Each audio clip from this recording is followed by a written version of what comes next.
अस्सलामुअलैकुम, मेरा नाम मोहम्मद इब्रार है। आज की इस फ़ारसी के दर्स में हम पढ़ने जा रहे हैं ये जो माँ और के साथ दारिम का इस्तेमाल, शुमा के साथ दारिद का इस्तेमाल और आन्हा के साथ दारन का इस्तेमाल। ये अगर आपके पास कोई चीज़ है या किसी के पास है उसे बताने के लिए इसका इस्तेमाल होता है। तो इंशाल्लाह हम ये बुक जल्द कंप्लीट करेंगे। पेज नंबर 87 है, बुक नंबर 1। बुक अगर आप डाउनलोड करना चाहते हैं तो यूट्यूब चैनल पर जाएं, लर्न फ़ारसी विद इब्रार का के नाम से मैं आपको दिखा भी रहा हूँ यहाँ पर स्क्रीन पर। ये चैनल पर जाएं, एक वीडियो मैंने बनाई है उसको क्लिक करें, उसमें आपको सारा तरीका मैंने बताया कि कैसे ये बुक्स डाउनलोड करनी। Thank you very much. तो चलिए शुरू करते हैं।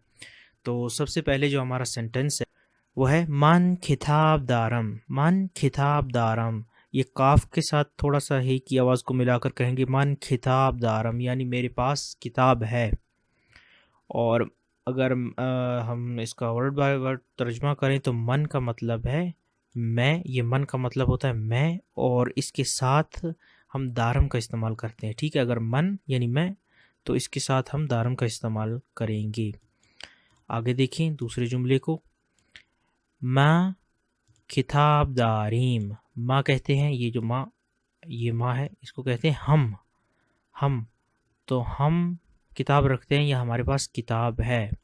माँ के साथ दारिम का इस्तेमाल होगा। ये आप नोट कर लें, ये जो चीज़ें हैं ये बहुत ही अहम चीज़ें हैं, ये आपको बाद में फिर आसानी होगी। तो अगला सेंटेंस देख लें, तू किताब दारी। तू का मतलब होता है इनफॉर्मल, यानी तू।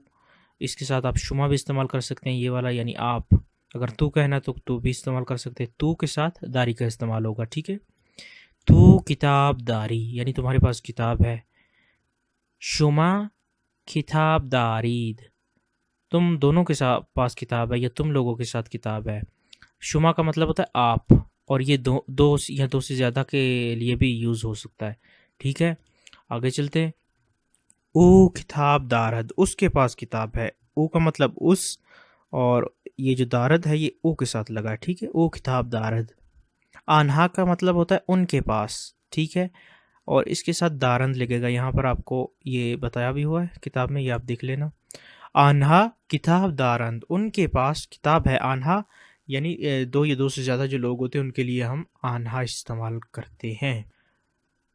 तो उम्मीद करता हूँ ये चीज़ें आपको पसंद आ गई होंगी। इसकी जगह पर ये जो किताब लिखा हुआ है इसकी जगह पर आप कुछ और भी इस्तेमाल कर सकते हैं। तो तब तक के लिए मैं आपसे इजाज़त चाहूँगा। इस वीडियो को ज़्यादा से ज़्यादा शेयर कर दें ताकि जितने भी लोग फ़ारसी को सीखना चाह रहे हैं वो इस वीडियो की मदद से सीख सकें। इस चैनल को सब्सक्राइब कर दें, और अगर आप फेसबुक पर ये वीडियो देख रहे हैं तो मेरा ये जो पेज है लर्न फ़ारसी विद इब्रार, इसको भी लाइक कर दें। Thank you very much. अल्लाह हाफ़िज़।